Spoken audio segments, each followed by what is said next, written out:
love a good life audit. A life audit is basically where you look at the different aspects of your life, break it down, relationships, career, physical health, mental health, and really just take stock of where you're at and what you're doing. And do you have any goals in this area? Is there a way that you can be improved? Are you actually happy with how things are going? Now, there's no particular time or when or how to do this really, because it's completely personal to you, but I would recommend make the most of this beginning of a new season now. Pick a new season, a new week, or around your birthday even, because when we're already going for a natural change, it just helps us to be able to configure other changes as well. It kind of gives us that nudge and that push to go, yeah, am I happy in my relationships? Am I happy in my job? Am I reaching my fitness goals? Do I have any fitness goals, and should I? That kind of thing. What I've been hearing from God a lot lately is just to move. Like, do we trust him or do we not? Do I trust him or do I not? He's pushing me, wants me to act on my life. I can keep fighting it, or I can move. And this can be so... Yes, baby girl. What you huffing at? My little fluffy baby. It can be hard because we want to know, we want to know. We want to know the path. And when we don't understand this plot twist, and why is the plot twist, and we don't know where this new path and where the curve is going, freaks us out. We don't like it. We want to know, but we got to remember that God knows. God does know.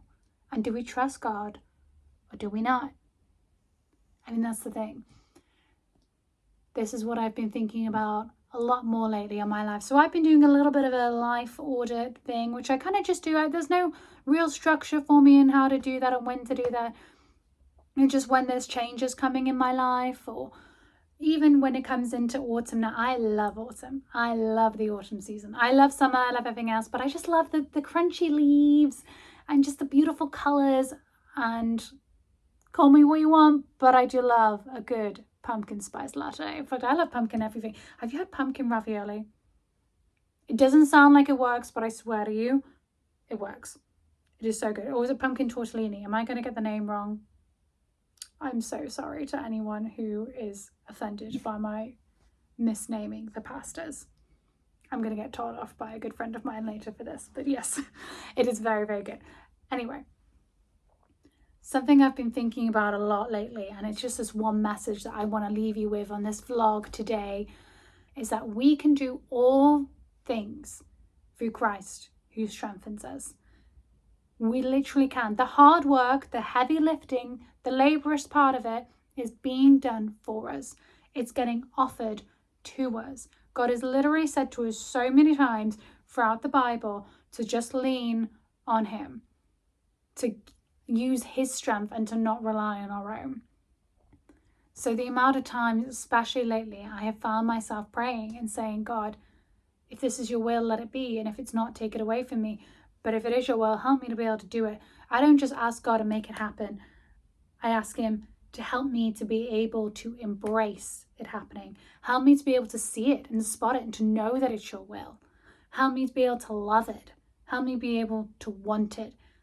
Help me along the journey in every single way, because ask and you will receive. Sometimes we don't get because we're not asking God.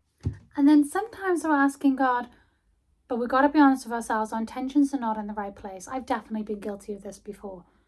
You've got to ask God to help you to remove the pride and to remove any selfishness that you're holding. The bad selfishness. I don't mean don't put yourself first. It's not what I'm saying. I'm talking about when it's only you and you're not really thinking about other people, which I'm sure every human being on earth has intentionally or unintentionally done at some point, because we are human. And that's why we ask God for support. No matter what it is, if you're going through a bit of a life audit right now, and I just believe that autumn is a beautiful time to do that. The bottom line here, and what I want to leave you with, is that things come into fruition because we work with God on them. We can get so lost in what we want and our goal and trying to make it happen, or just our own lives and our own plans for our own lives, that we sometimes forget to just check in. We're taking stock of where we're at and what we want and what we don't want, and we're not including God in the process there. And I'm sure you've experienced this as well. If you really think about it, maybe you have.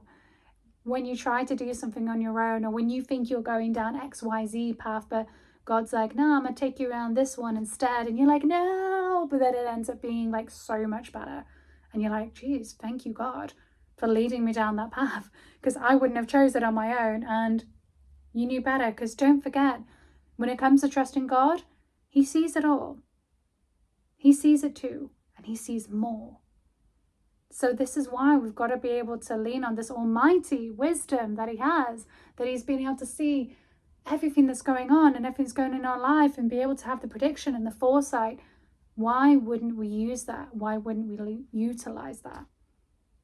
So this is just something that I've been thinking about lately in my life as I'm going through a bit of a natural change process, enjoying and being patient with myself and acknowledging the wins. I mean, I guess that's been a lot of what I've been trying to do lately as well. Acknowledge the small wins, because I know it's something that I tell others to do all the time, and then I'm not always doing it. So I need to practice what I preach, and that, and probably have a couple other things. So, but we're all just learning this together. We're all our first time around this big, beautiful floating rock, and we're all just, for the most part, doing our best, and we're trying to figure it out. So I invite you to come along with me on the journey, to subscribe and see how it goes. And yeah, come on, let's go figure it out together. Because we were never meant to float. Well, no, we're not floating on the rock. The rock floats. We were never meant to move on the floating rock on our own. We are community creatures. We are meant to be with other people. We're meant to be supporting one another